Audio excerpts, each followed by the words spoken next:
देखो कल राष्ट्रपति की वीटो शक्ति के बारे में देखे थे, ठीक है। आज देखेंगे अध्यादेश जारी करने की शक्ति और उसके बाद देखेंगे क्षमादान की शक्ति राष्ट्रपति की, है ना। कल मैंने क्लासिफाई करके बताया था राष्ट्रपति की शक्तियों को, कार्यकारी, विधायी, न्यायिक, वित्तीय, सैन्य शक्ति, कूटनीतिक, आपातकालीन, इस प्रकार से, है ना। तो कल की क्लास में हम लोग देखे थे वीटो शक्ति के बारे में या वीटो पावर के बारे में। और वीटो पावर बेसिकली कहां से रिलेटेड है? विधायी शक्ति से रिलेटेड है ना। क्योंकि वीटो किस पर करते हैं राष्ट्रपति? विधायिका द्वारा पारित किए गए विधेयक पर, है ना। उनको बेसिकली मना कर रहे हैं, निषेध कर रहे हैं। तो विधायी शक्ति से रिलेटेड थी वीटो शक्ति। और आज जो हम देखने वाले हैं अध्यादेश जारी करने की शक्ति, तो अध्यादेश जारी करना राष्ट्रपति की विधायी शक्ति का ही एक एग्जाम्पल है, ठीक है। तो विधायी शक्ति के अंतर्गत हम लोग वीटो शक्ति भी देखे थे, जो कल की क्लास में देख लिए थे। और आज देखेंगे अध्यादेश जारी करने की शक्ति, अध्यादेश जिसे हम ऑर्डिनेंस भी कहते हैं, ठीक है।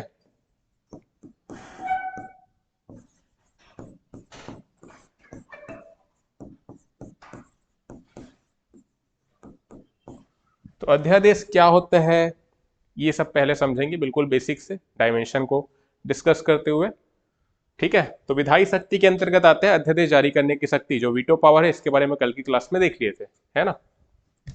तो अब देखते हैं अध्यादेश होता क्या है, क्या पावर है, ये सारी चीजें डिस्कस करते हैं और एग्जाम में क्वेश्चन किस प्रकार से आ सकते हैं, है ना, उनको समझते हुए चलेंगे। क्लियर है? तो सबसे पहले आर्टिकल देख लेते हैं और उसके बाद एक एक करके डिस्कस करेंगे अध्यादेश होता क्या है। अध्यादेश राष्ट्रपति की अध्यादेश जारी करने की शक्ति के बारे में कौन से आर्टिकल में बताया गया है? किसी को पता है? देखो आर्टिकल याद रखना 123, ठीक है, जिसमें बताया गया है राष्ट्रपति की अध्यादेश जारी करने की शक्ति के बारे में, है ना, आर्टिकल 123। इसी प्रकार से राज्यपाल के पास भी अध्यादेश जारी करने की पावर है ना। राज्य वाला जब चैप्टर देखेंगे उसमें समझेंगे, उसका जो आर्टिकल है 213 है, ये 123 है, वो 213 है, राज्यपाल जिसके तहत अध्यादेश जारी करते हैं। अभी हम लोग समझ रहे हैं राष्ट्रपति के बारे में, है ना। तो अध्यादेश को पूरा समझने के लिए इसका कुछ क्लासिफिकेशन कर लेते हैं, जिसके आधार पर इस पूरे टॉपिक को समझेंगे ताकि आसानी से चीजें समझ में आ जाए। तो सबसे पहले आज के हम इस क्लास में हम लोग क्या क्या देखने वाले, एक तो संसद के सत्र को समझेंगे पहले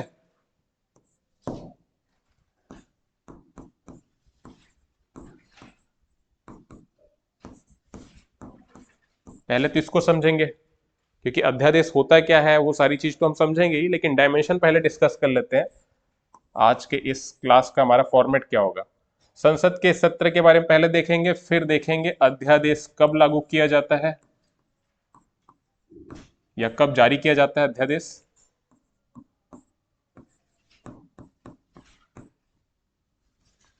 इसके बाद देखेंगे कौन से विषय पर अध्यादेश राष्ट्रपति जारी कर सकते हैं, तो विषय के बारे में देखेंगे। और एक बार जब अध्यादेश जारी हुआ है तो फिर कितने टाइम तक रहेगा जारी, तो उसके अवधि के बारे में देखेंगे, ठीक है।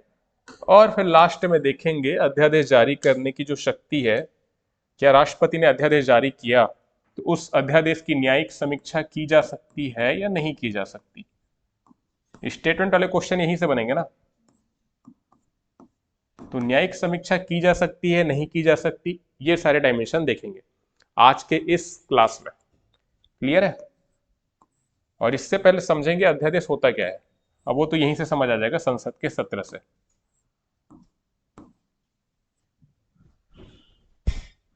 देखो तो पहले स्टार्ट करते हैं अध्यादेश होता क्या है इससे।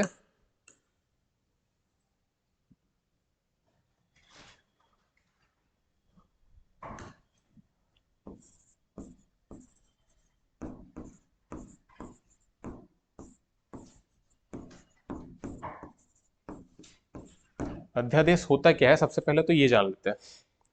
कोई भी कानून कब तैयार होता है, कोई भी कानून बनता कैसे है। देखो संसद के दो अंग है, या अंग नहीं कहेंगे, सदन कहेंगे। संसद के दो सदन है, अंग कहेंगे तब तो राष्ट्रपति भी आ जाते हैं। एक है लोकसभा और एक है राज्यसभा। ठीक है, ये हम बात कर रहे हैं संसद के सदन की। दो सदन है बेसिकली, लोकसभा और राज्यसभा।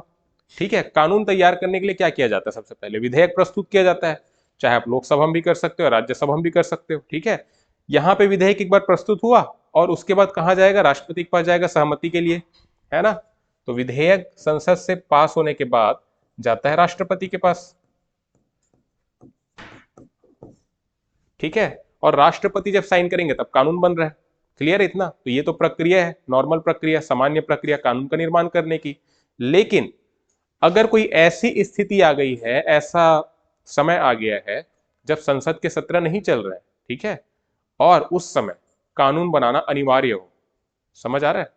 कानून बनाना अनिवार्य हो। कानून कब निर्माण होता है? जब संसद के दोनों सदन, लोकसभा और राज्यसभा, किसी विधेयक को पास करेंगे, तब जाएगा राष्ट्रपति के पास, है ना।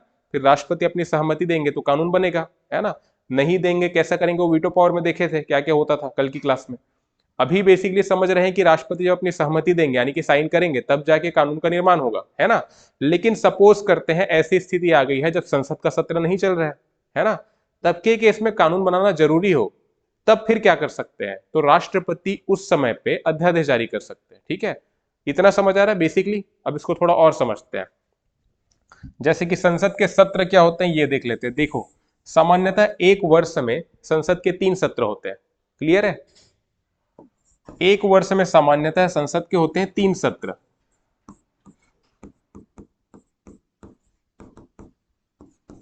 ये सामान्यतः बात कर रहे हैं, एग्जामिनर यहाँ पे फंसा कैसे सकता है उसको भी देखेंगे। एक वर्ष में संसद के 3 सत्र होते हैं, ये सामान्यतः है।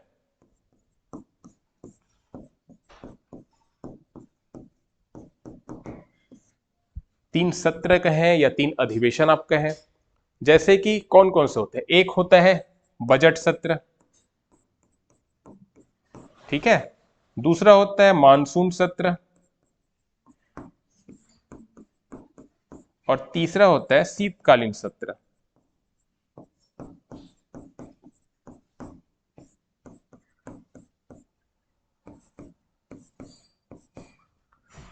सत्र कहने का मतलब, ये अधिवेशन कहने का मतलब ये है, ये वो टाइम है जब संसद यानी कि संसद के सारे जो मेंबर हैं, ठीक है, चाहे लोकसभा और राज्यसभा हो, अलग अलग सत्र होता है, तो उसमें बेसिकली इस टाइम पे वो मिलते हैं, है ना।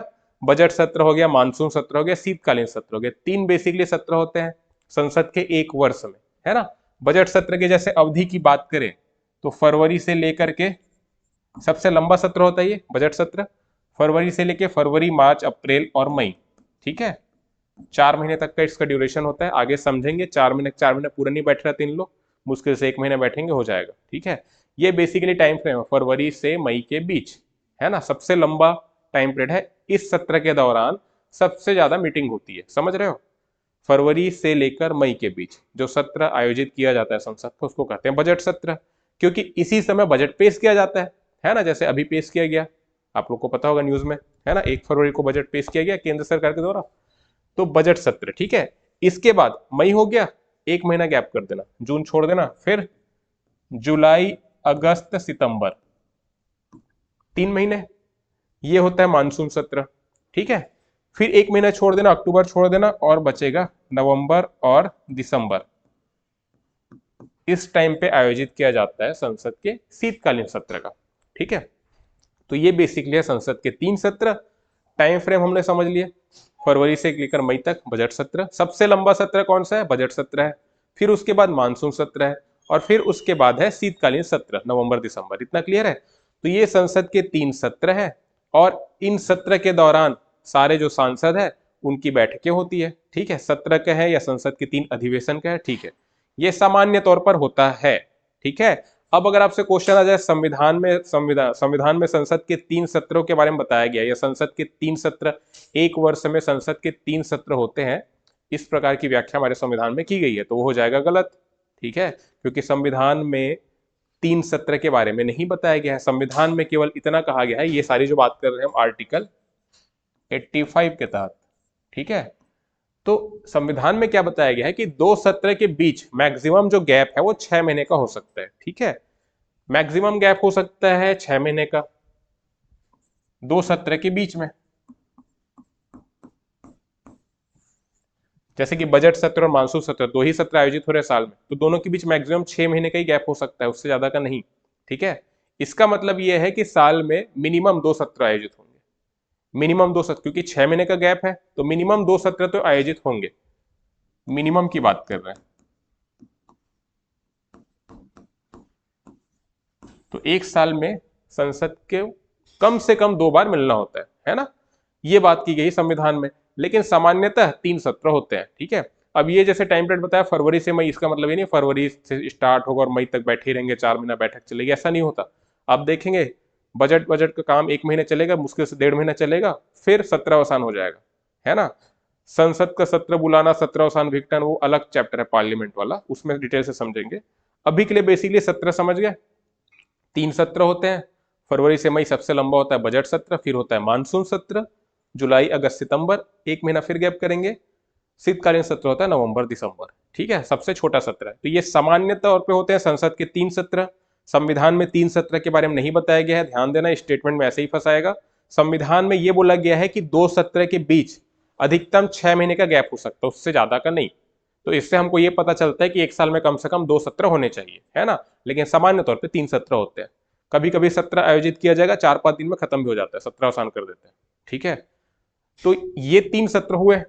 अब इन सत्र के दौरान लोकसभा और राज्यसभा की बैठकें होती है ना। और हम लोग अभी समझ रहे थे कि अध्यादेश जारी करने की शक्ति के बारे में। तो अध्यादेश यानी कि पहले तो कानून कैसे बनता है, विधेयक जब दोनों सदन से पास होगा, राष्ट्रपति के पास जाएगा सहमति के लिए, तब जाके कानून का निर्माण होगा, है ना।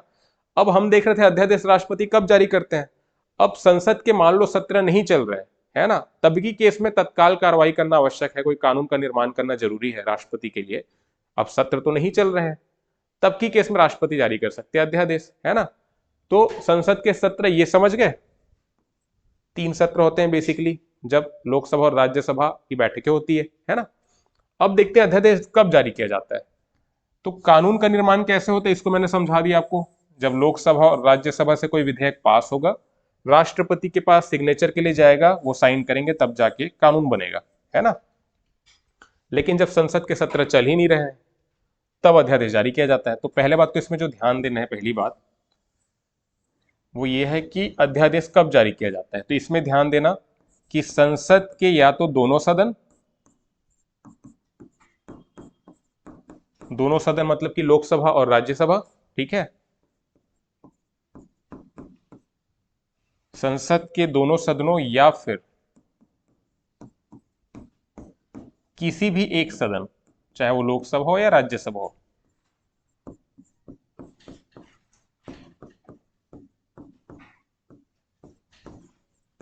का सत्र जो है या अधिवेशन जो है वो नहीं चल रहा हो।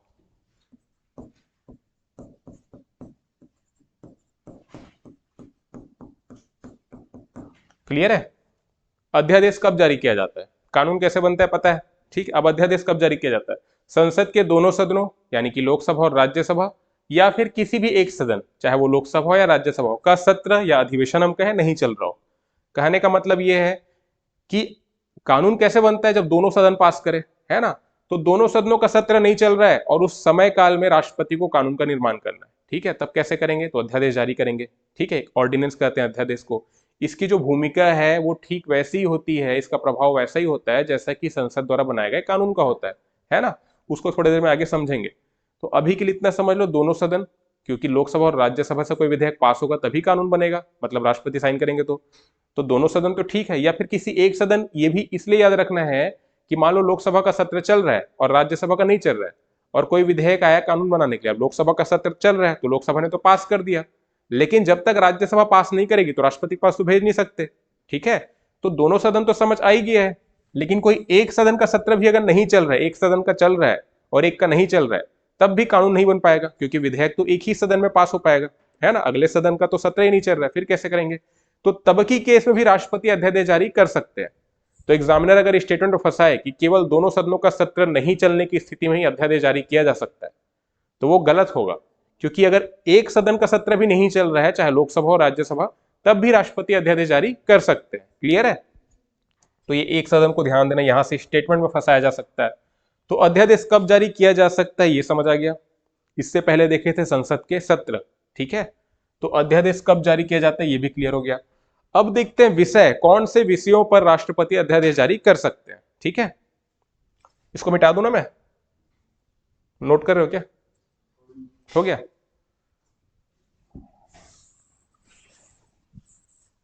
अब हम देखते हैं विषय कौन कौन से हैं जिन पर राष्ट्रपति अध्यादेश जारी कर सकते हैं। विषय का मतलब क्या है? 7वीं अनुसूची के बारे में बात की जा रही है। ठीक है, 7वीं अनुसूची के बारे में आपको पता है,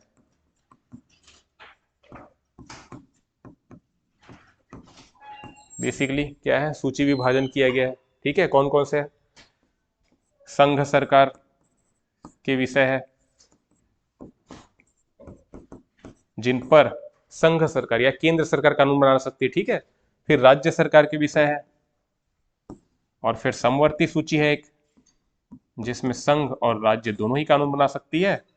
अगर सेम कानून बना दिया जाए तो फिर संघ सरकार का जो कानून है वो मान्य होगा, वो लागू होगा। ठीक है, और अवशिष्ट शक्तियां होती है तो पता ही है, जो तीनों सब्जेक्ट में नहीं है,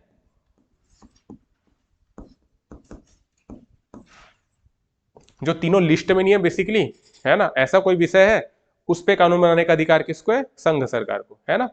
तो बेसिकली 7वीं अनुसूची के अंतर्गत क्लासिफिकेशन जो किया गया है, संघ सरकार के विषय है, राज्य सरकार के विषय है और समवर्ती सूची है। ठीक है, इन जो लिस्ट में अलग अलग सब्जेक्ट्स के नाम दिए गए हैं जिन पर कानून बनाया जा सकता है। जैसे अब हम बात कर रहे हैं राष्ट्रपति के अध्यादेश जारी करने की, तो हम देख रहे हैं कि राष्ट्रपति किन विषयों पर अध्यादेश जारी कर सकते हैं। संसद जिन विषयों पर कानून बना सकती है उन्हीं सब्जेक्ट्स पर राष्ट्रपति अध्यादेश जारी कर सकते हैं। संसद किन सब्जेक्ट्स पर कानून बना सकती है? जो संघ सूची के विषय है उन पर, पहली बात तो, है ना, क्योंकि राज्य सूची के विषय पर तो राज्य विधानमंडल कानून बनाती है ना। और दूसरा, संसद किस पे कानून बना सकती है? समवर्ती सूची के सब्जेक्ट्स पर। अब यहाँ तो राज्य सूची के मतलब जो राज्य विधानमंडल है वो भी कानून बना सकते हैं, है ना। लेकिन अगर सेम सब्जेक्ट पर, जैसे कि मान लेते हैं कि वन्य जीव की रक्षा करना, ये सारा जो समवर्ती सूची में आता है, इस पर बना दिया कानून केंद्र सरकार ने भी, इस पर कानून बनाया राज्य सरकार ने भी। ठीक है, लेकिन जब कंफ्लिक्ट होगा तब की स्थिति में संघ सरकार के द्वारा बनाया गया कानून जो है मान्य होगा। ठीक है, तो संसद संघ सूची के विषय में भी कानून बना सकती है, संसद समवर्ती सूची के विषय में भी कानून बना सकती है, और अवशिष्ट शक्तियों में तो बना ही सकती है। मतलब जो तीनों ही लिस्ट में नहीं है, ऐसा कोई सब्जेक्ट है, टॉपिक है, उस पर कानून बनाना है तो उस पर भी बेसिकली संसद कानून बना सकती है। अब इन्हीं सब्जेक्ट्स पर जिन पर संसद ने कानून संसद को कानून बनाने की शक्ति है, उन्हीं विषयों पर राष्ट्रपति अध्यादेश जारी कर सकते हैं। इसका मतलब यह है कि संघ सूची के विषय में भी, समवर्ती सूची के विषय में भी, और अवशिष्ट शक्तियां यानी कि जो तीनों ही लिस्ट में मेंशन नहीं है उस पर तो राष्ट्रपति अध्यादेश जारी कर सकते हैं। राज्य सूची के विषय में सामान्य तौर पर नहीं करते, एक्सट्रीम जब सिचुएशन आता है, एक्सक्लूसिव जब, उसको बाद में देखेंगे, है ना, राष्ट्रीय आपातकाल के समय, राष्ट्रपति शासन के समय वाला चीजें हम लोग आपातकाल वाले में पढ़े थे। ठीक है, तो सामान्य तौर पर संघ सूची के विषय हो गया, समवर्ती सूची के विषय हो गया, और ऐसे ही शक्ति, अवशिष्ट शक्ति या रेसिडुअल पावर जो तीनों ही लिस्ट में नहीं है ऐसे टॉपिक, इन पर राष्ट्रपति अध्यादेश जारी कर सकते हैं। तो विषय क्लियर हो गया, कौन कौन से विषय पर, कंफ्यूजन वाली बात नहीं है, जिन पर संसद कानून बनाए सेम उसी पर, है ना। राज्य सूची के विषय पर राष्ट्रपति अध्यादेश जारी नहीं कर सकते, राज्यपाल अध्यादेश जारी करते हैं, है ना, जिसको आर्टिकल 213 में देखेंगे। तो इतना क्लियर हुआ विषय। ठीक है, जैसे कि जनगणना है ना, या नागरिकता हो गया, ये सब किसके विषय है? संघ सूची के विषय है। नागरिकता कानून अभी चर्चा में था, काफी सालों से चल ही रहा है। ठीक है, जनगणना है जो 2021 में होना था, अभी तक हुआ ही नहीं है, अभी 24 चल रहा है ना, हो 24 में ही मुश्किल लग रहा है, लोकसभा के चलते, तुरंत बात तो होगा नहीं लगता है, हो सकता है 25 में हो, मे बी उसका 25 में होगा, फिर क्या होगा अगले साल, मतलब नेक्स्ट टाइम कब होगा? 31 में होगा कि 35 में होगा? हाँ, देखो 2021 वाला जो होना था अब वो 25 में होगा, मतलब 25 में तो मैं सोच रहा हूँ होगा। अब उसके बाद फिर क्या करेंगे? 10 साल में होता है तो अगर 35 में करेंगे या 31 में करेंगे, क्या पता। अब वो जो गवर्नमेंट है उनके ऊपर डिपेंड करता है ना। हाँ, लंबा प्रोसीजर है, बहुत पैसा खर्चा होता है जनगणना में, पूरे देश में कराना होता है। और जनगणना किसका काम है? ये संघ सरकार का काम है, सारा फंड उन्हीं को देना है ना। हाँ। हम्म। वो कई कास्ट सेंसस वगैरह तो राज्य सरकार भी कंडक्ट कराती है, जैसे बिहार कराया है ना। सेंट्रल का तो अलग है। अब जनगणना जो होती है उसमें ना सारे डेटा रहते हैं, कास्ट भी रहते हैं, सब रहते हैं, इसको पब्लिश नहीं करते कास्ट बेस पे या रिलीजन बेस पे। रिलीजन वाला तो कर भी देते हैं, कास्ट वाला नहीं करते, क्योंकि भेदभाव बढ़ता है ना उससे फिर, है ना। और पॉलिटिक्स करने के लिए करते हैं, जैसे बिहार में जैसे हुआ, है ना। अब बिहार में जनगणना वो कास्ट सेंसस कराए, अब उसके बाद फिर आरक्षण उस हिसाब से देंगे, क्योंकि घूम फिर के आरक्षण पे बात आएगा फिर, है ना। हाँ, तो वही वाली बात है। तो हम लोग बात करें अध्यादेश जारी करने का, इन सब्जेक्ट्स में संसद कानून बना सकती है, जैसे एग्जाम्पल ले रहे, नागरिकता हो गया, जनगणना है, रक्षा के मैटर हो गए, है ना, सेना से रिलेटेड, विदेशी मामले से रिलेटेड, ये सारे किसके विषय, संघ सरकार के विषय। तो इन पर जब संसद का सत्र नहीं चल रहा है, या तो दोनों या तो कोई एक सदन का, मतलब हाँ एक सदन का, तब फिर राष्ट्रपति अध्यादेश जारी कर सकते हैं, ठीक है। इसके अलावा समवर्ती सूची के विषय में भी कर सकते हैं, जैसे शिक्षा समवर्ती सूची का सब्जेक्ट है, और वन्य जीव की रक्षा करना, है ना, ये सारे समवर्ती सूची में आता है, तो इन पे भी कर सकते हैं। तो ये बेसिकली सब्जेक्ट्स हैं जिन पर राष्ट्रपति अध्यादेश जारी कर सकते हैं, अगर संसद का सत्र नहीं चल रहा होगा तब, ठीक है। इसमें अगर संसद का सत्र चल रहा है दोनों सदनों का और तब राष्ट्रपति अध्यादेश जारी करे तो वो अमान्य है, असंवैधानिक है, अमान्य है, वो लागू नहीं होगा, ठीक है, क्लियर है। तो अगर स्टेटमेंट कभी आ जाएगा कि संसद के दोनों सदनों के मतलब जब कार्य कर रहे हो, ठीक है, तब दौरान उस दौरान राष्ट्रपति द्वारा अध्यादेश जारी किया जाएगा, वो मान्य होगा कि नहीं होगा, तो अमान्य होगा, याद रखना, ठीक है। तो विषय हो गया। अब देखते हैं कि अवधि क्या है किसी भी अध्यादेश की। जैसे संसद ने जब कानून बनाया तो संसद द्वारा बनाए गए कानून की अवधि क्या होती है, परमानेंट होती है वो तो, ठीक है। जब तक संसद उसमें खुद संशोधन न करे, चेंजेस न करे, तो परमानेंट होती है ना। लेकिन अध्यादेश के बारे में तो ऐसा नहीं है, क्योंकि भाई अध्यादेश बेसिकली क्या है, विधायी शक्ति है राष्ट्रपति की। विधान बनाने का काम किसका है, संसद का है। और अध्यादेश बनाने की, जारी करने की शक्ति राष्ट्रपति को क्यों दी जा रही है, कभी अविलंबनीय ऐसे मामले आ जाए तब कानून बनाना जरूरी है, और उस समय संसद का सत्र न चल रहा हो। ये एक वैकल्पिक व्यवस्था है ना, क्योंकि मेन काम किसका है, कानून बनाने का संसद का है ना। जैसे हम लोग क्या बोलते हैं, विधायिका बोलते हैं, केंद्र में जैसे संसद है, राज्य में विधानमंडल है। विधायिका मतलब कि विधान बनाने का काम करने वाले, ठीक है, जो कानून का निर्माण करेंगे, जैसे हम लोग बोलते हैं विधायक यहाँ पे, है ना। तो उनका जो निर्वाचन हुआ है बेसिकली वो कानून के निर्माण करने के लिए हुआ है, ठीक है। बाकी जो डेवलपमेंट वाला जो काम है ना, वो जो पार्टी सरकार बनाती है, सरकार का काम है, ठीक है। विधायक बेसिकली हम अगर स्टेट की बात करें, उनका जो चुनाव हमने किया है कानून बनाने के लिए किया है, ठीक है। कानून निर्माण में वो मतलब भागीदार होते हैं। इसी प्रकार से सांसद की हम बात करें, है ना। तो क्या बात कर रहा था मैं, जैसे कि कानून बनाने का जो मेन पावर है वो किसके पास है, संसद के पास है। अगर केंद्र में बात करें तो उनका काम है। जब सत्र नहीं चलेगा तभी राष्ट्रपति अध्यादेश जारी करेंगे, है ना। तो राष्ट्रपति द्वारा जब अध्यादेश जारी किया गया है तो कुछ ना अवधि तो होगी, परमानेंट अगर होगा तो संसद का मतलब ही क्या है फिर, है ना।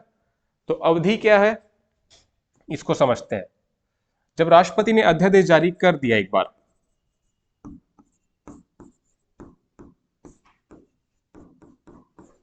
अध्यादेश जारी कर दिया है जब राष्ट्रपति ने, इसके बाद देखो मैक्सिमम दोनों सदनों के बीच की जो टाइम पीरियड है वो क्या है, 6 महीने है। 6 महीने के अंदर बैठक होनी चाहिए, क्लियर है इतना। तो मैक्सिमम जो गैप है दो सदनों के सत्र के बीच वो है 6 महीने का, है ना। 6 महीने के बाद तो मिलेंगे ही। अब उस बीच में जब सदन का सत्र नहीं चल रहा था, अध्यादेश जारी कर दिया राष्ट्रपति ने। अब कभी ना कभी 6 महीने के अंदर तो संसद का सत्र मिलना है ना, अधिवेशन तो होना है, ठीक है। तो जब अधिवेशन होगा, जब सत्र बुलाया जाएगा, ठीक है, तब क्या होगा, मतलब कि इसको लिखते हैं सदन की बैठक।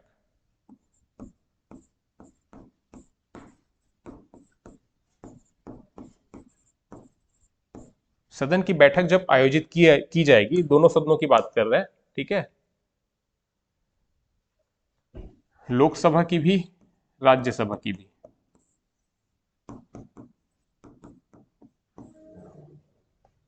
तो अध्यादेश जारी कर दिया राष्ट्रपति ने। अब सदन की जब बैठक बुलाई जा रही है, समन किया जा रहा है लोकसभा राज्यसभा को, तब राष्ट्रपति ने जो अध्यादेश जारी किया है वो सदन में पेश किया जाएगा, क्लियर है। ये जो अध्यादेश है ये पेश किया जाएगा दोनों सदनों में। अभी अवधि को समझ रहे हैं आप लोग, पढ़ोगे जैसे 6 महीने होता है करके, उसी को समझाने की कोशिश करो 6 महीना होगा कैसे। तो अध्यादेश जारी जब एक बार किया गया उसके बाद फिर सदन का सत्र बुलाया गया, लोकसभा राज्यसभा का, ठीक है। तब ये जो अध्यादेश जारी किया गया था, राष्ट्रपति ने सपोज ले लेते कि जनगणना के मैटर में कानून बनाया राष्ट्रपति ने, ठीक है।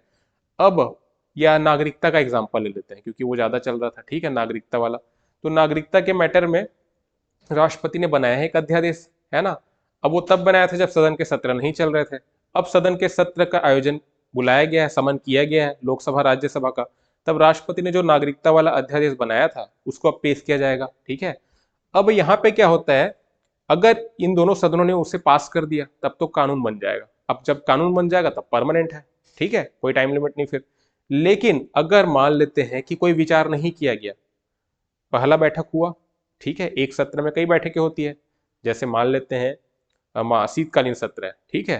तो शीतकालीन सत्र नवंबर दिसंबर, मैंने बताया पूरा महीना 2 महीना नहीं चलेगा, कुछ दिन चलते हैं। मान लो 10 दिन सत्र चला तो 10 बैठक होगी कम से कम, ठीक है। तो 10 बैठक है, मान लो पहली बैठक में इसके बारे में कोई विचार नहीं किया गया, किसके बारे में, राष्ट्रपति ने जो अध्यादेश जारी किया था उसके बारे में। तो पहली बैठक में अगर अध्यादेश पर कोई विचार नहीं किया गया, इतना लिखो समझ आ रहा है, पहली बैठक में कोई विचार नहीं किया गया किस पे, अध्यादेश पे, तो फिर इसका जो टाइम लिमिट हो क्या होगा, दूसरी बैठक से मैक्सिमम 6 हफ्ते तक।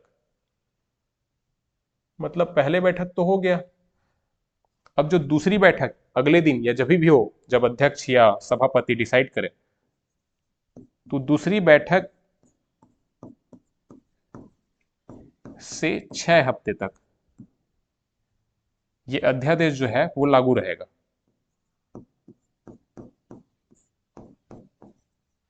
और उसके बाद क्या होगा, समाप्त हो जाएगा अपने आप, है ना। और अगर लोकसभा और राज्यसभा पहली बैठक में ही डिसाइड कर ले कि अध्यादेश समाप्त होना चाहिए तो पहले ही हो जाएगा। अगर उसको पास न करे तो वोटिंग होगी, बकायदा सदन के पटल पे आएगा, फिर उसके बाद वोटिंग होगी, अगर पास हुआ तो अध्यादेश बन जाएगा कानून। पहली बैठक की बात कर रहे हैं, ठीक है। अगर वहीं पे निरस्त कर दिए तो फिर वो वहीं पे लैप्स हो जाएगा, कानून का निर्माण नहीं हो पाएगा। लेकिन अगर कोई विचार नहीं किए, तीन ही केस हो सकता है ना पेश करेंगे, तो पहला या तो पास कर दिए तो कानून बन जाएगा, दूसरा निरस्त कर दिए, ठीक है, तो फिर खत्म हो जाएगा, समाप्त हो जाएगा, ठीक है। और तीसरा क्या हो सकता है, कोई विचार नहीं किए, ठीक है। तो कोई विचार जब नहीं करेंगे तो दूसरी बैठक जो होगा जिस दिन, उस दिन से लेके 6 हफ्ते तक जारी रहेगा अध्यादेश, ठीक है। क्लियर है इतना। अब टोटल ड्यूरेशन कितना होता है, तो टोटल ड्यूरेशन जो बीच में होता है, देखो अध्यादेश जारी किया गया राष्ट्रपति के द्वारा, है ना, और हमको पता है कि कम से ज्यादा 6 महीने का गैप होना चाहिए सत्र के बीच, 2 सत्र के बीच, है ना। जैसे सामान्य तौर पर 3 सत्र होते हैं, लेकिन 2 सत्र के बीच मैक्सिमम 6 महीने का गैप होना चाहिए। इसका मतलब है कि अध्यादेश जारी करने का जो अवधि है या ड्यूरेशन हम कहें तो वो मैक्सिमम हो सकता है 6 माह, क्योंकि इससे ज्यादा गैप तो हो नहीं सकता, इसके बाद तो सदन की सत्र मिलेंगे ही ना, तो ठीक है। तो मैक्सिमम जो अवधि होती है अध्यादेश की होती है 6 माह, ठीक है। और प्लस यहां पे याद रखना 6 हफ्ते, ये 6 हफ्ते वाला सिचुएशन समझ में आया, क्योंकि जब पहली बैठक हुई कोई विचार नहीं किया गया, तब दूसरी जब बैठक होगी तब से लेके 6 हफ्ते तक वो जारी रहेगा। ये 6 महीना तो अलग है, तो मैक्सिमम कितने टाइम के लिए रह सकता है अध्यादेश जारी, 6 महीने प्लस 6 हफ्ते। क्लियर हुआ इतना, समझ आ रहा है, पीछे आ रहा है ना। तो ये मैक्सिमम अवधि है जब तक अध्यादेश जारी रह सकता है, ठीक है। कोई विचार नहीं किया तब तक दूसरी बैठक से 6 हफ्ते तक एक्स्ट्रा, उसके बाद अपने आप समाप्त हो जाएगा वो। क्लियर है। और पहली बैठक में ही अगर इसको निरस्त करने का फैसला ले तो पहली बैठक में ही समाप्त हो जाएगा, और अगर पास कर दे तो पहली बैठक में कानून बन जाएगा। क्लियर है इतना। तो अध्यादेश जारी करने की अवधि समझ गए, हो गया। अब देखते हैं न्यायिक समीक्षा के बारे में, ये क्या चीज है। देखो अध्यादेश कब जारी किया जा रहा है, बेसिकली जब तत्काल कार्रवाई करनी आवश्यक हो, है ना, तत्काल कानून बनाना जरूरी हो, उस समय संसद के सत्र नहीं चल रहे हो। अब ऐसा भी तो हो सकता है कि राष्ट्रपति, देखो संसद का सत्र बुलाना, सत्रावसान करना और लोकसभा का विघटन करना, ये पावर किसके पास है, राष्ट्रपति के पास है। सत्रावसान करने का मतलब होता है जो सत्र चल रहा है, जैसे फॉर एग्जाम्पल बजट सत्र चल रहा है, ठीक है, फरवरी से लेकर मई तक रहता है, मान लेते हैं 1 महीना बैठे। अब उसके बाद सत्र समाप्त करने की जो उद्घोषणा है वो कौन करते हैं, राष्ट्रपति करते हैं, सत्रावसान।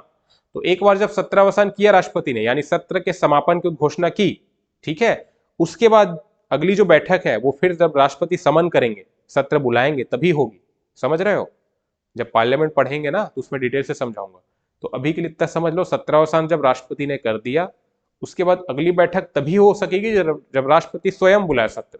ठीक है?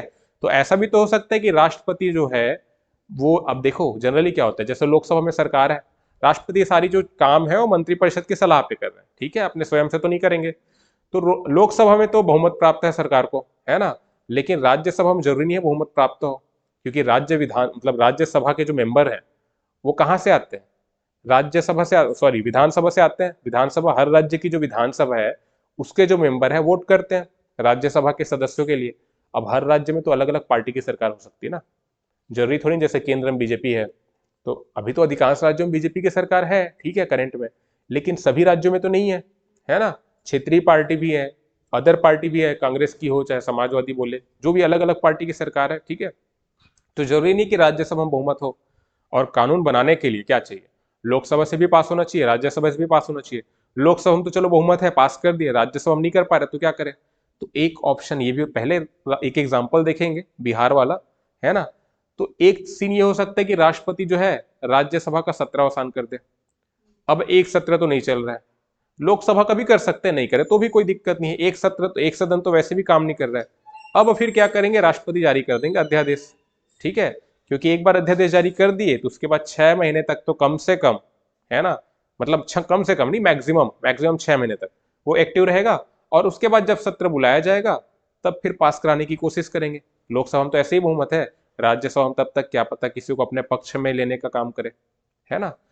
तो ये तत्काल कार्रवाई वाला जो मैटर है, ये राष्ट्रपति द्वारा मतलब स्ट्रेटेजिक रूप से भी तो किया जा सकता है कि जानबूझकर एक सदन का जो सत्र है उसको सत्रावसान करे और उसके बाद अध्यादेश जारी करे। तो वो जो चीज है वो तो हो जाएगा असंवैधानिक, वो तो गलत काम हो गया। ठीक है? तो ये भी एक इंटेंशन हो सकता है, क्योंकि हम पता है सरकार कोई राज्यसभा से तो पास होना नहीं है, बहुमत नहीं है, तो क्यों ना फिर सत्रावसान किया जाए राज्यसभा का, एक सदन का, और उसके बाद अब अध्यादेश जारी कर दे, है ना? तो इसलिए न्यायिक समीक्षा की जा सकती है या नहीं की जा सकती, राष्ट्रपति ने जो अध्यादेश जारी किए हैं उसके बारे में समझते हैं, क्योंकि यहां से स्टेटमेंट वाले क्वेश्चन आ सकते हैं। तो पहले एक केस था 1970 का, कूपर केस। अब ये याद रखने की जरूरत नहीं है, वैसे इस पे क्वेश्चन नहीं आएगा, लेकिन डेवलपमेंट कैसे कैसे हो उसको समझ रहे हैं। बेसिकली 3 टॉपिक से समझते हैं। एक तो कूपर केस हो गया, फिर 38th कॉन्स्टिट्यूशनल अमेंडमेंट 1975 और 44th कॉन्स्टिट्यूशनल अमेंडमेंट 1978। इसमें हुआ क्या क्या? कूपर केस जो था ना 1970 का, उसमें सुप्रीम कोर्ट ने कहा कि राष्ट्रपति जो अध्यादेश जारी करेंगे उसकी न्यायिक समीक्षा की जा सकती है। अगर उसको चैलेंज किया जाता है कोर्ट में, तो कोर्ट जो है न्यायिक समीक्षा जुडिशियल रिव्यू कर सकता है और पूरे मैटर की जांच पड़ताल कर सकता है कि क्या सही भावना के तहत अध्यादेश जारी किया गया कि नहीं किया गया। क्या जानबूझ के राष्ट्रपति ने एक सदन का सत्रावसान किया अब फिर फायदा उठाते हुए अध्यादेश जारी किया? क्योंकि अगर राज्यसभा में बहुमत नहीं है, राष्ट्रपति मतलब प्रधानमंत्री की बात कर रहे हैं, उन्हीं की सलाह पे काम कर रहे हैं। ठीक है? तो फिर 1970 के कूपर केस में सुप्रीम कोर्ट ने कहा था कि न्यायिक समीक्षा की जा सकती है। न्यायिक समीक्षा करेंगे यानी सुप्रीम कोर्ट रिव्यू करेगा और अगर गलत पाया गया तो उसे अमान्य कर देंगे, डिक्लेयर, है ना, फिर वो लागू तो रहेगा नहीं। तो ये तो व्यवस्था थी 1970 की कूपर केस की। सुप्रीम कोर्ट ने दी व्याख्या, प्रधानमंत्री थी समय इंदिरा गांधी, पसंद नहीं है उनको, मजा नहीं आया। सुप्रीम कोर्ट के पास इतनी पावर कैसे हो गई? वो तो बेसिकली सारी पावर अपने हाथ में रखना चाहती थी ना, मतलब मैं ही सरकार हूं, स्टेप से सब चीज मैं, न्यायपालिका, विधायिका, कार्यपालिका, सब। ठीक है? तो उन्होंने फिर क्या किया बाद में, 38th कॉन्स्टिट्यूशनल अमेंडमेंट 1975, इसके बारे में बताया भी था संविधान संशोधन की क्लास में। इसमें एक चीज उन्होंने ये कर दिया कि भैया न्यायिक समीक्षा नहीं की जा सकती, संविधान में ही डाल दिया। ठीक है? राष्ट्रपति जो अध्यादेश जारी करेंगे उसकी न्यायिक समीक्षा नहीं की जा सकती, है ना? ये कर दिया गया 1975 में। अब याद रखने की जरूरत नहीं है, क्योंकि वापस से जब जनता पार्टी की सरकार आई तो उन्होंने इस वाला जो संविधान संशोधन था, न्यायिक समीक्षा नहीं की जा सकती, उसको वापस से खारिज कर दिया। ठीक है? तो वर्तमान में क्या सिचुएशन है कि न्यायिक समीक्षा की जा सकती है। सुप्रीम कोर्ट ने पहले व्यवस्था दी थी, न्यायिक समीक्षा की जा सकती है किसकी? अध्यादेश जारी करने की, है ना? राष्ट्रपति जो अध्यादेश जारी करेंगे वो सही भावना के तहत किया गया है कि लूप होल, मतलब संविधान के लूप होल का फायदा उठा के जारी किया गया है। एक सदन का पहले सत्रावसान किए, उसके बाद तो अध्यादेश जारी नहीं किया गया है, तो वो चीजों को चेक किया जा सकता है जुडिशियल रिव्यू के तहत। ठीक है, तो 1970 का कूपर केस में जिसमें सुप्रीम कोर्ट ने व्याख्या की थी, न्यायिक समीक्षा की जा सकती है। इंदिरा गांधी को मजा नहीं आया, फिर बाद में 1975 में संविधान संशोधन किया और न्यायिक समीक्षा नहीं की जा सकती कह दिया। लेकिन वर्तमान में अगर क्वेश्चन आएगा कि राष्ट्रपति द्वारा जारी किए गए अध्यादेश की न्यायिक समीक्षा की जा सकती है, तो स्टेटमेंट क्या होगा? सही होगा। क्लियर है? तो स्टेटमेंट वाले क्वेश्चन ऐसे ही आएंगे, इसीलिए हम लोग समझ रहे हैं डिटेल से। ठीक है, तो अभी करंट में सिचुएशन क्या है? न्यायिक समीक्षा की जा सकती है ना। और एक जो इंसिडेंट क्या हुआ था इसी में, जैसे मैंने आपको बताया राष्ट्रपति के बारे में, अब राज्यपाल भी तो अध्यादेश जारी कर सकते हैं, है ना। राज्यपाल भी अध्यादेश जारी करते हैं आर्टिकल 213 के तहत। जब राज्यपाल वाला चैप्टर पढ़ेंगे तो उसमें समझेंगे ही। तो ये तो 123 है राष्ट्रपति का, 213 के तहत राज्यपाल करते हैं। कौन से सब्जेक्ट पे करेंगे? राज्य सूची के सब्जेक्ट पे करेंगे। ठीक है, या तो समवर्ती सूची के सब्जेक्ट में भी कर सकते हैं। तो बिहार का एक केस क्या हुआ था,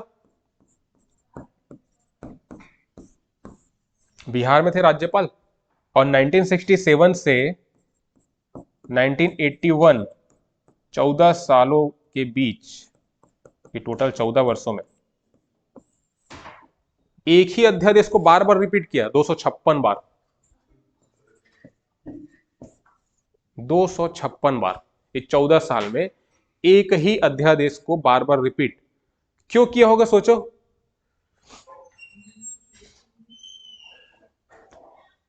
बताओ, आपको पता है कौन कौन से राज्यों में विधान परिषद है? 6 राज्यों में है ना। करंट में विधान परिषद की बात कर रहे हैं, उत्तर प्रदेश, बिहार, तेलंगाना, आंध्र प्रदेश, महाराष्ट्र, कर्नाटक। ठीक है, तो बिहार आया। अब हम बात करें, राज्यपाल ने 1967 से 1981 के बीच 14 वर्षों के दौरान एक ही अध्यादेश को बार बार इतना रिपीट किया, 256 बार रिपीट किया है, 256 बार, है ना। क्यों किया होगा? क्योंकि यहाँ पे राज्यपाल मतलब मुख्यमंत्री, उन्हीं की सलाह पे काम कर रहे हैं। अब मुख्यमंत्री है मतलब कि विधानसभा में तो बहुमत होगा, तभी तो सरकार बनाई है। लेकिन यहाँ पे विधान परिषद भी तो है, और दोनों सदन से जब पास होंगे तब जाके कानून बनाएगा, है ना। हो सकता है विधान परिषद में बहुमत न रहो, हो सकता है, क्या रियलिटी है, अगर बहुमत रहता तो डायरेक्ट कानून बनाते, है ना। तो विधान परिषद में बहुमत नहीं था, तो उसके चलते क्या किया गया? बार बार अध्यादेश जारी किया गया। सदन के एक सत्र का सत्रावसान किया गया जानबूझ के 256 बार, और 256 बार फिर अध्यादेश जारी किया गया। ठीक है, तो ये जो मैटर था 1967 से 1981, बाद में सुप्रीम कोर्ट में गया ये DC वाधवा, जो इसको चैलेंज किए, तो सुप्रीम कोर्ट का जजमेंट आया था इस पे। ये तो हो नहीं रही, यहीं पे लिखता है,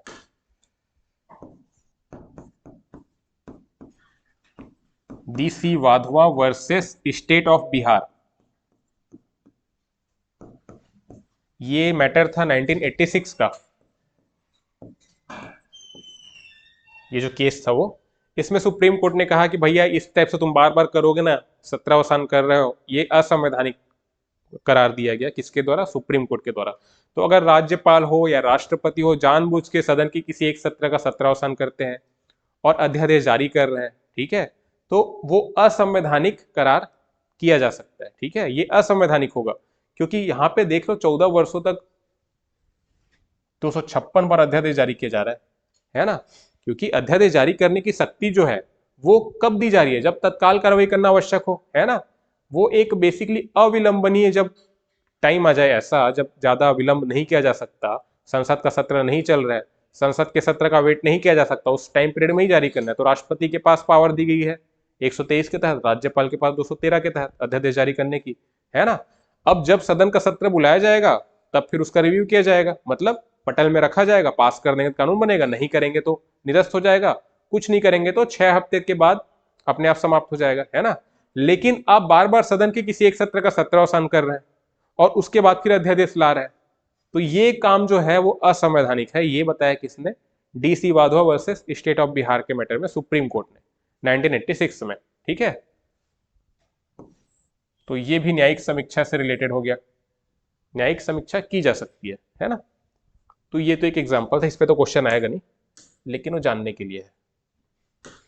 तो ये था हमारा आज का पूरा अध्यादेश का जो टॉपिक है, ये पूरा कंप्लीट हो गया यहीं तक।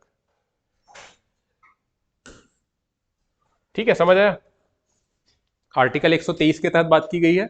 संसद के सत्र क्या होते हैं ये समझे। अध्यादेश कब जारी किया जाता है, जब संसद का कोई एक सदन या दोनों सदन का सत्र नहीं चल रहा हो। ठीक है, विषय देख लिए, जिन सब्जेक्ट्स पर संसद कानून बना सकती उन्हीं सब्जेक्ट्स पर राष्ट्रपति अध्यादेश जारी कर सकते हैं।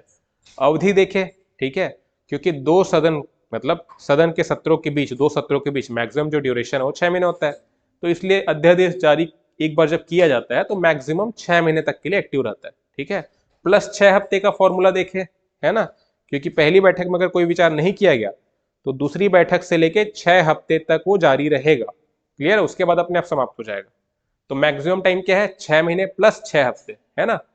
न्यायिक समीक्षा की जा सकती है करंट में, ये याद रख लेना। ये संविधान संशोधन याद नहीं रखोगे तो भी चल जाएगा। स्टेटमेंट अगर आएगा तो यही पूछेगा कि न्यायिक समीक्षा की जा सकती है या नहीं की जा सकती, तो की जा सकती है। ठीक है, बाकी स्टेट ऑफ बिहार ये क्वेश्चन नहीं आएगा, ये एग्जाम्पल के लिए था। ठीक है, कि ऐसा भी हुआ हिस्ट्री में, पता तो रहे, है ना, उसके लिए ये। तो ये पूरा था अध्यादेश के बारे में। क्लियर है, समझ आया तो पूरा। ठीक है, अब देखते हैं राष्ट्रपति की क्षमादान शक्ति के बारे में, है ना। ये कुछ इंपॉर्टेंट पावर्स है, एक तो वीटो पावर कल देख लिए थे, अध्यादेश हो गया, और क्षमादान शक्ति देख लेते हैं।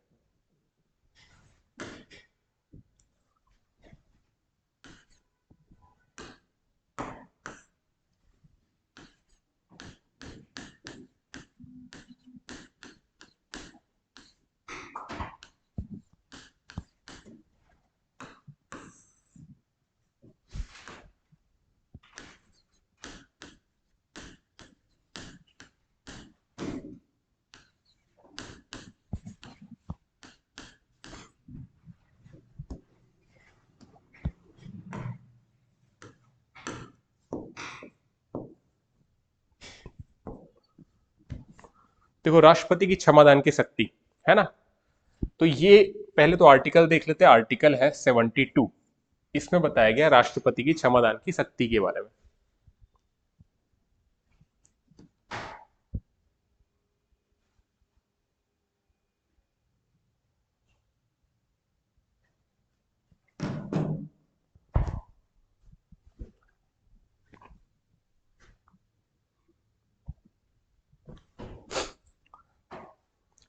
पिछला वाला क्लियर है, अध्यादेश वाला।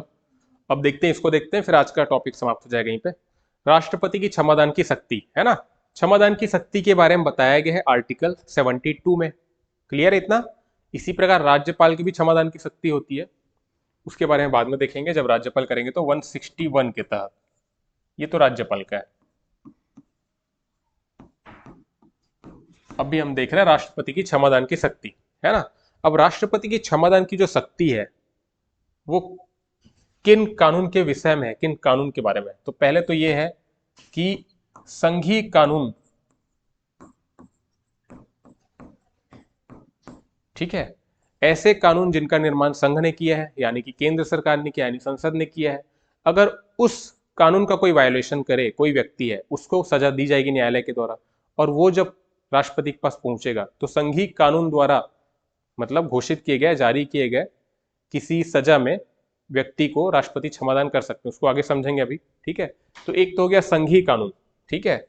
दूसरा होता है सैन्य कानून के मामले में।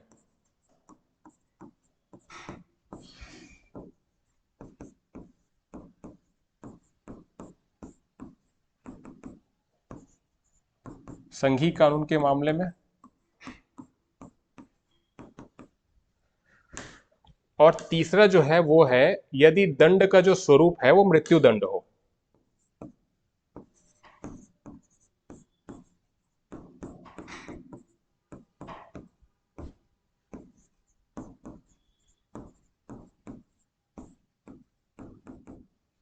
ठीक है,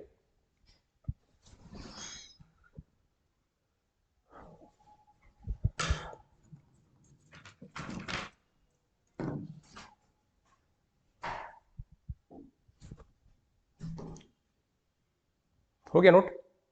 देखो, राष्ट्रपति की क्षमादान शक्ति के बारे में आर्टिकल 72 में बताया गया है। इसी प्रकार से राज्यपाल भी क्षमादान की शक्ति प्रदान कर सकते हैं, क्षमादान कर सकते हैं किसी व्यक्ति को, उसके बारे में 161 में बताया गया। अभी के लिए हम समझ रहे हैं राष्ट्रपति की क्षमादान शक्ति के बारे में।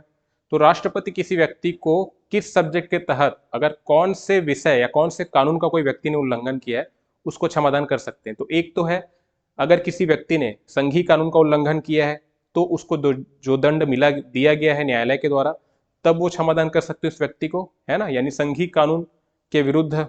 दूसरा है सैन्य कानून के मामले में, ठीक है, आपको पता है सभी जो सेना है उनका अलग सिस्टम है ना, कोर्ट मार्शल आपको पता होगा, ठीक है, तो उनका जो मैटर है वो सैन्य न्यायालय के द्वारा उनका निराकरण होता है ना, जो सामान्य कोर्ट है उनके तहत नहीं होता।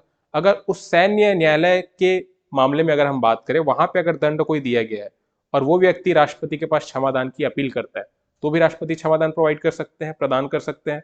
और तीसरा है दंड का स्वरूप मृत्युदंड हो, तो दंड का स्वरूप मृत्युदंड सैन्य न्यायालय के मामले में भी हो सकता है, संघीय कानून के मामले में भी हो सकता है जो संसद ने बनाया है, और राज्य कानून के मामले में भी हो सकता है। भाई राज्य के भी तो अपने कानून है, राज्य विधानमंडल जो बनाती है, ठीक है, उसके तहत अगर किसी व्यक्ति को मृत्युदंड दिया गया है राज्य कानून के तहत, ठीक है, तो उस पर भी क्षमादान देने की शक्ति या प्रदान करने की शक्ति किसके पास है? राष्ट्रपति के पास है ना, राज्यपाल के पास नहीं है। क्लियर है? अगर दंड का स्वरूप मृत्युदंड हो, मृत्युदंड वाला दंड तो संघीय कानून में आ ही सकता है, तो वो तो डायरेक्ट जा ही रहे, यहाँ पे लिखा ही गया है संघीय कानून के मामले में राष्ट्रपति क्षमादान प्रदान कर सकते हैं, सैन्य कानून के मामले में भी राष्ट्रपति क्षमादान प्रदान कर सकते हैं, ठीक है।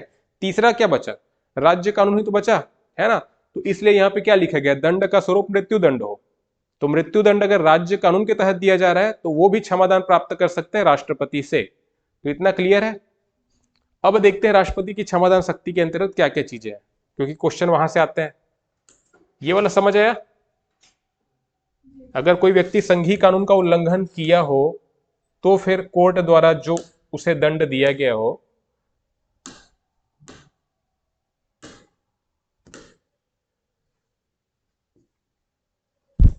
दिख रहा है पूरा, तब की केस में क्षमादान प्रदान कर सकते हैं। उसी प्रकार सैन्य कानून के मामले में, और दंड का स्वरूप जब मृत्युदंड हो। यहां से स्टेटमेंट वाले क्वेश्चन इस प्रकार से बनाए जा सकते हैं कि राज्यपाल मृत्युदंड को क्षमा प्रदान कर सकता है, किसी व्यक्ति को दिए गए मृत्युदंड में क्षमा दे सकता है, तो वो गलत हो जाएगा, उसको समझेंगे थोड़ी देर में। तो राष्ट्रपति की क्षमादान शक्ति के अंतर्गत कौन कौन से टूल्स है बेसिकली उसको देखते हैं। सबसे पहले तो है क्षमा, देखेंगे, ठीक है, क्षमा, इसको पहले मैं लिख लेता हूं उसके बाद एक एक करके समझेंगे, ठीक है। सबसे पहले तो हो गया क्षमा, इसे हम कहेंगे पार्डन। दूसरा है लघुकरण, तीसरा है परिहार, चौथा है विराम, और पांचवा है प्रविलंबन, ठीक है। लघुकरण को हम कहते हैं कम्यूट, एक एक करके समझेंगे। फिर परिहार को कहते हैं रेमिशन, विराम को कहते हैं रेस्पाइट, और प्रविलंबन को कहते हैं रिप्राइव, ठीक है। ये पहले पढ़ा है किसी ने? पहले पढ़े हो कि नहीं पढ़े हो? पुराने वाले से पूछ रहा हूं, आपको पढ़े हो? याद आ रहा है कुछ? चलो देखते हैं।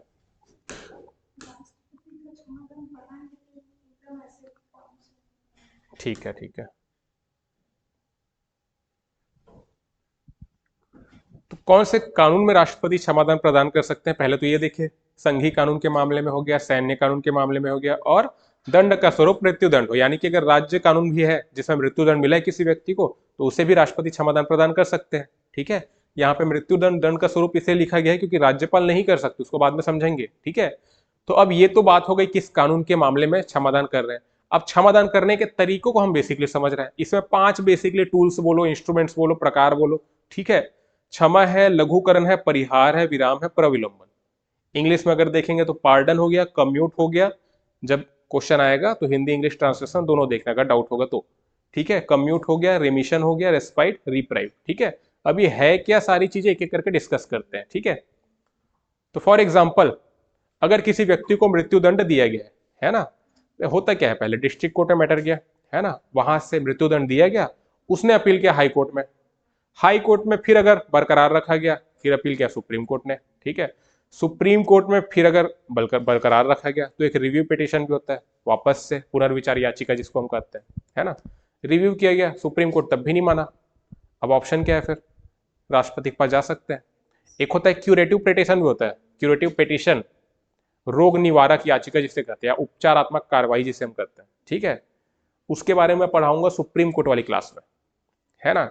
अभी उसका रोल नहीं है, अभी समझाऊंगा तो अलग चैप्टर हो जाएगा, ठीक है। तो क्यूरेटिव पिटिशन भी होता है, उसको बाद में समझेंगे। अभी के लिए इतना समझ लो, सुप्रीम कोर्ट ने भी अगर जजमेंट, डिस्ट्रिक्ट कोर्ट का जो जजमेंट था उसको बरकरार रखा, मृत्युदंड बरकरार है, तो एक बार रिव्यू पिटिशन भी दे सकते हैं। रिव्यू पिटिशन अभी सुप्रीम कोर्ट नहीं माना, तुमको मिलना ही चाहिए मृत्युदंड बोले, ठीक है।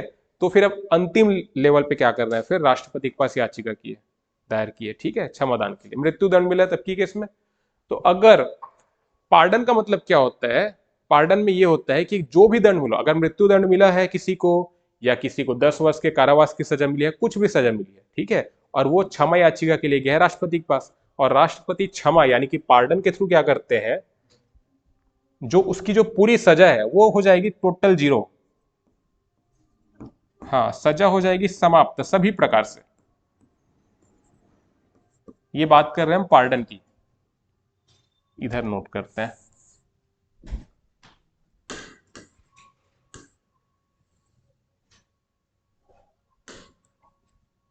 पार्डन में क्या होता है, सजा जो है ये पूर्णतः समाप्त हो जाती है,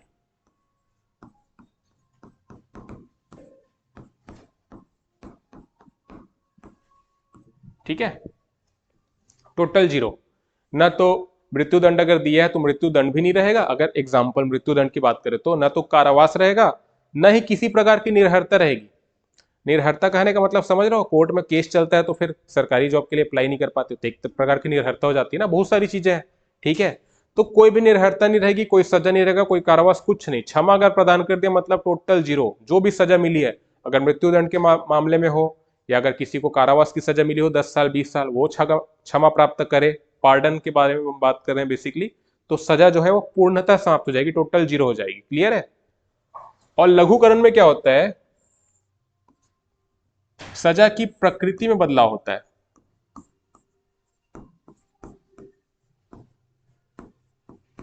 सजा की प्रकृति में बदलाव कहें या परिवर्तन कहें,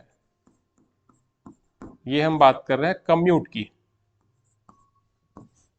सजा की प्रकृति का में परिवर्तन या बदलाव से मतलब ये है कि फॉर एग्जाम्पल किसी को मृत्युदंड मिला है ना, और राष्ट्रपति समझते हैं कि सजा का जो स्वरूप है वो काफी कड़ा है ना, कठोर है, तो फिर उनको लगता है कि नहीं, मृत्युदंड नहीं, इनको सजा को कम किया जाना चाहिए, प्रकृति में बदलाव कर रहे हैं। अब मृत्युदंड मिला, उसको उन्होंने कम करके क्या किया, प्रकृति में बदलाव करके क्या किया, कारावास में कर दिए, ठीक है। फॉर एग्जाम्पल अगर मृत्युदंड दिया गया था तो फिर उसको चेंज करके कठोर कारावास से परिवर्तित कर दिए।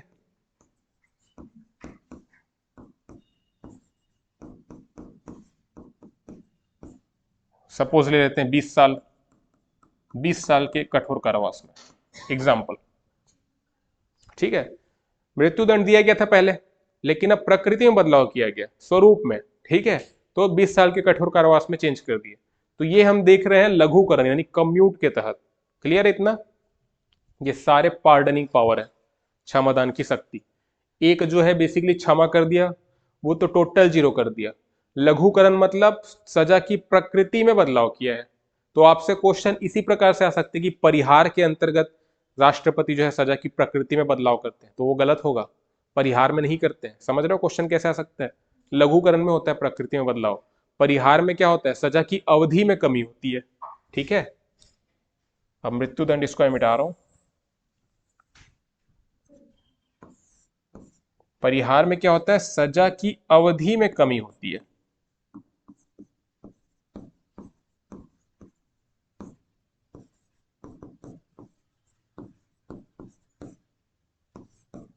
क्लियर है। ये हम बात कर रहे हैं रेमिशन की, यहाँ पे सजा की अवधि में कमी हुई। अवधि मतलब अगर 20 साल का कारावास दिया गया था तो टाइम पीरियड को घटा दिया गया, अब 10 साल का कारावास दे दिया गया, क्लियर है। तो सजा की अवधि में कमी हो रही है, किसमें, परिहार में। स्टेटमेंट वाला क्वेश्चन आएगा या जोड़ी मिलाव वाला आ सकता है, एक तरफ लघुकरण परिहार्य और एक तरफ डिफाइन किया गया है, ठीक है। तो यहाँ पे कंफ्यूज नहीं होना। लघुकरण मतलब सजा की प्रकृति में परिवर्तन, अगर मृत्युदंड मिला है तो प्रकृति को चेंज कर दिया, अब कठोर कारावास दे दिया, वो लघुकरण है, ठीक है। लघुकरण यानी लघु कर रह करके अवधि को कम मत करना, बता रहा हूं बार बार, क्योंकि ऐसे ही क्वेश्चन आएंगे। एक तरफ जोड़ी मिलाव वाला आ जाता है, मैच द फॉलोइंग वाला, उसमें इस प्रकार से रहेंगे, या तो स्टेटमेंट वाले क्वेश्चन में डायरेक्ट आ सकते हैं, है ना। तो लघुकरण यानी कम्यूट में प्रकृति में परिवर्तन, और परिहार यानी रेमिशन में क्या हो रहा है, सजा की अवधि में कमी।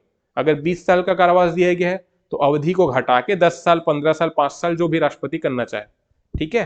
तो ये तो बात हो गया परिहार का, समझ आया इतना। विराम में क्या होता है, यहां पे विशेष परिस्थिति में जब सजा को कम करे राष्ट्रपति, तो विराम में याद रखना विशेष परिस्थिति,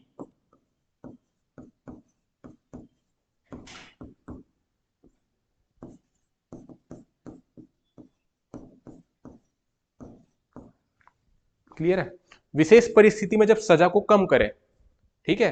अब विशेष परिस्थिति क्या हो सकती है, फॉर एग्जाम्पल जिसको दंड मिला है ना, वो हो सकता है तो प्रेग्नेंट हो सकता है, अगर महिला की बात करें तो, या कोई विकलांग व्यक्ति है, तो ये विशेष परिस्थिति है। तो उनके केस में सजा को कम कर सकते हैं, या तो सजा को कम करने का मतलब है या तो कम्यूट के थ्रू कर सकते हैं, प्रकृति में चेंज, या तो वो रेमिशन के थ्रू अवधि में कमी कर सकते हैं।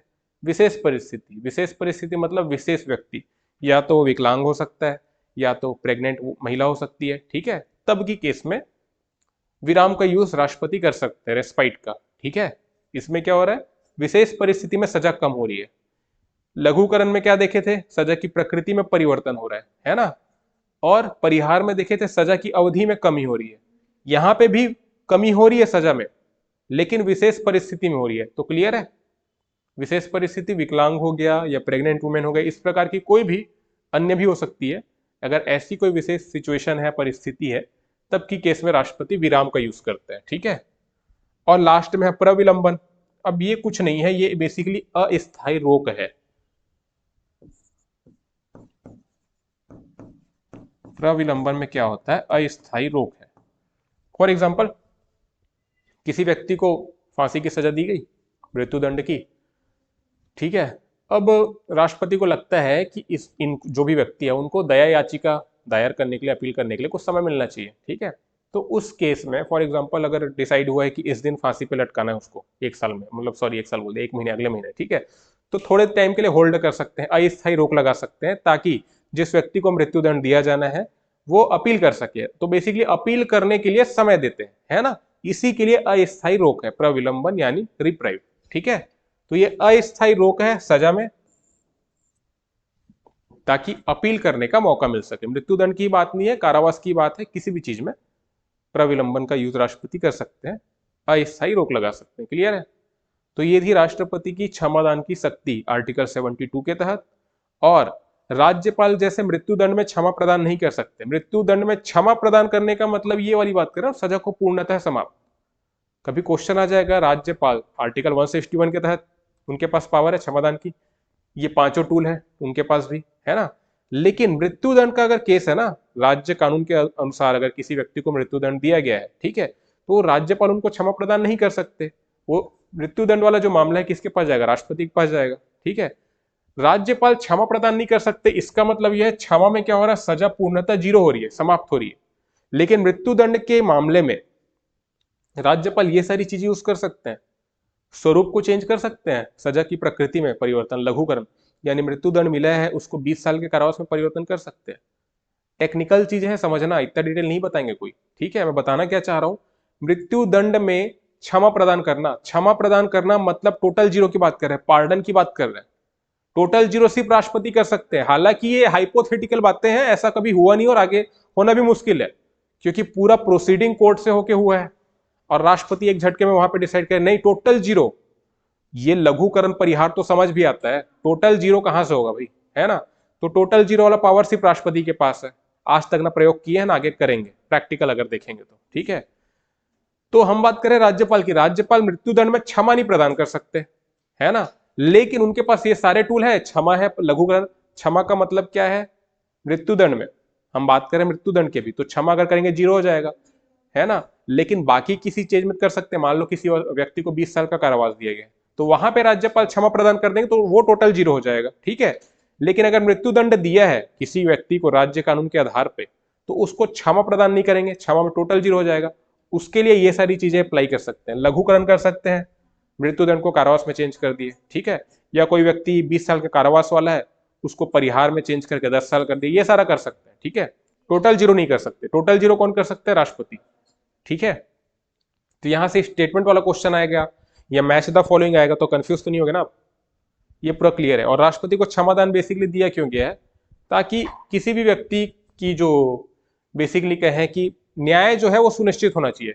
कोर्ट तो है ही है, ठीक है, लेकिन कहीं भी ऐसा सिचुएशन ना है ना कि किसी व्यक्ति को न्याय ना मिले। कोई अपराधी व्यक्ति जो है उसको सजा मिलती है तो ठीक है, कोई बेगुनाह को सजा ना मिले, ये पहला जो कहा जाए इसको मतलब मुख्य लक्ष्य है कानून का। कि मतलब बेगुनाह है ना, 100 बेगुनाह छूट जाएंगे, सॉरी 100 गुनहगार छूट जाएंगे चल जाएगा, लेकिन एक बेगुनाह को सजा नहीं होनी चाहिए, ठीक है। तो जो भी अंतिम प्रयास, अंतिम स्तर तक प्रयास सरकार कर सकती है वो करती है, ठीक है। इसीलिए सुप्रीम कोर्ट में रिव्यू पिटीशन है, क्यूरेटिव पिटीशन, जब आगे हम पढ़ेंगे सुप्रीम कोर्ट तो उसमें देखेंगे। और उसी के तहत राष्ट्रपति के पास भी सकती है कि लास्ट में राष्ट्रपति के पास भी पिटीशन दायर कर सकते हैं, याचिका दायर कर सकते हैं, ठीक है। तो इससे क्वेश्चन कैसे कैसे आ सकते हैं, ये सारे टूल्स को याद रखना, इसके अंतर्गत क्या क्या किया जा रहा है ना। बाकी आर्टिकल तो इंपॉर्टेंट है ही। अब आर्टिकल तो ऐसा है पुराना हो गया, अब थोड़ा डेप्थ में जाके क्वेश्चन बनते हैं। तो लघुकरण है, परिहार, विराम, प्रविलंबन, ये सारी बातें याद रखना।